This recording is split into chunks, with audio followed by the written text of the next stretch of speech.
how then, so a lot of businesses who start up doing either talent or training do specifically one or the other. They don't tend to do both, or they have a partner that can help them with one or the other.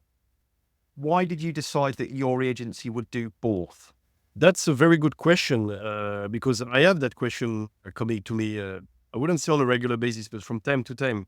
Um, well, I think it follows a little bit the same, not a little bit, a lot, the same mindset that I learned from at the Four Seasons where I was working for Four Seasons, and that I wanted to apply to my business. So I started my business as a training company, and then I brought up the recruitment. And I almost saw it as a logical continuity to my offering because, again, you can only provide great customer service. You can only have your people to deliver a customer service that you wish to receive yourself everywhere you go. You should start from the recruitment stage, from finding that those people. Of course, training is key, but it also starts by finding the right attitude. And again, I learned that a lot from Four Seasons. In fact, Four Seasons is one of the only company that will sometimes recruit people for managerial roles that do not necessarily have the experience, but have the correct mindset and the correct attitude. And then they will teach the skills, which is exactly what I apply to my business and what I doing on a regular basis, helping my clients with. And the good thing also is that talking about continuity is that I can join both offers. So if tomorrow I recruit for someone, I am always asking, do you want me to train them as well? Not only on my own content, but also on your induction content. So they arrive fully ready. And again, when it comes to customer service and hospitality in general, either it's first entry roles or more senior roles, it is key to arrive ready because it's busy environments. You always required from week one to already be operational.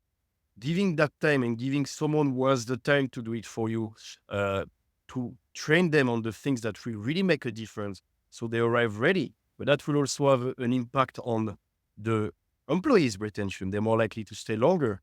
And the more you make an impact on the employees' retention, the more you make an impact on the customer retention. So I think it's also understanding how much your people and your clients both are related. You cannot take care of one without taking care of the others, if that makes sense. If I can ask, what's the most unlikely hire that you've either personally made or you've seen a client make on your recommendation? Well, I would say that the most unlikely hire is a bit like I mentioned, some profiles that do not necessarily on their CV match with what they were looking for. But then when you go through the interviewing process, the specific assessments that you send them, when you maintain that close communication with your clients through your recruitment plan that you make bespoke for your customers, you realize actually that a lot of different aspects of the person, the candidate's profiles actually match with what they are looking for.